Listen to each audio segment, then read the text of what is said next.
नमस्कार. पाकतंत्र अँड क्रिएशन्समध्ये आपल्या सगळ्यांचं स्वागत आहे. आज आपण बघणार आहोत एक अतिशय सोपी रेसिपी. खूप सोपी रेसिपी आहे आणि ती म्हणजे शेंगदाणा खोबरं चटणी.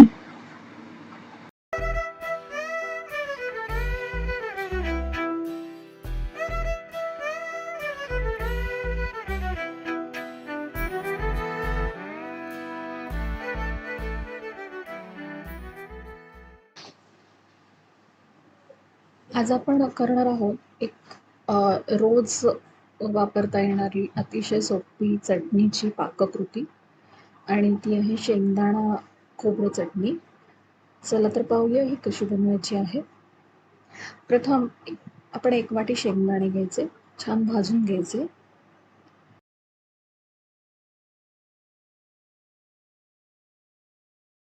आता त्यानंतर आपण 2-3 मोठे तुकडे वाळलेलं खोबरं घ्यायचं, सुकं खोबरं, आणि ते अशा प्रकारे गॅसवर मी भाजून घेते. आपण याचा किस करून कढईमध्ये किंवा भांड्यामध्ये भाजून घेतलं तरी चालेल. याचे नंतर मी छोटे छोटे तुकडे केले आहेत. याने चव खूप छान येते चटणीला. आणि नंतर हे मिक्सरवर बारीक करून घ्यायचे. त्याचप्रमाणे आपण शेंगदाणेही मिक्सरवरती बारीक करून घेणार आहोत. हे दोन्हीही वेगवेगळं बारीक करून घ्यायचं आहे.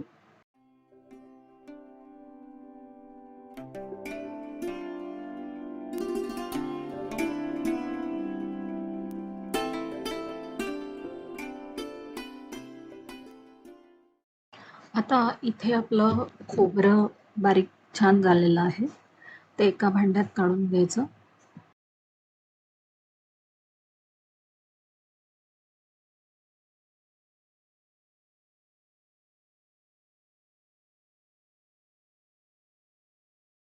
आता त्याच भांड्यामध्ये आपण भाजलेले शेंगदाणे टाकतो आहोत आणि तेही चांगले बारीक करून घ्यायचे आहेत.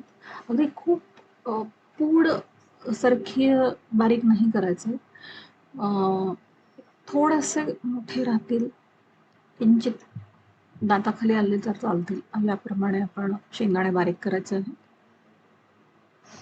आता तेही त्या खोबऱ्यावरती ओतलेलं आहे.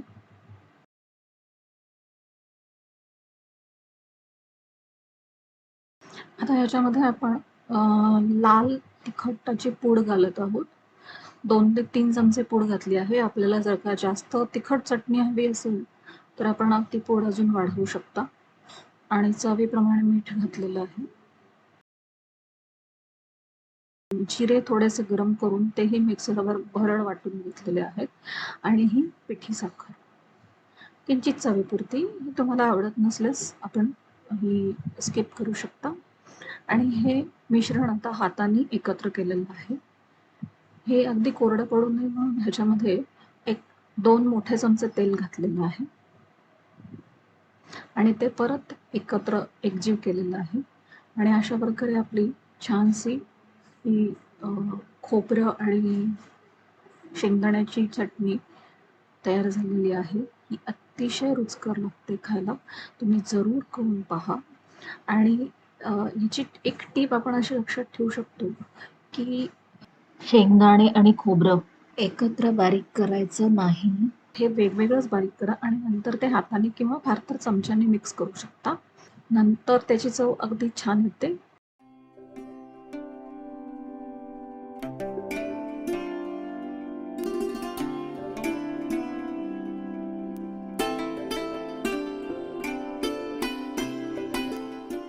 तर माझी रेसिपी पाहिल्याबद्दल धन्यवाद. आपल्याला रेसिपी आवडली असल्यास आपण लाईक करा, चॅनेलला सबस्क्राईब करायला विसरू नका आणि धन्यवाद.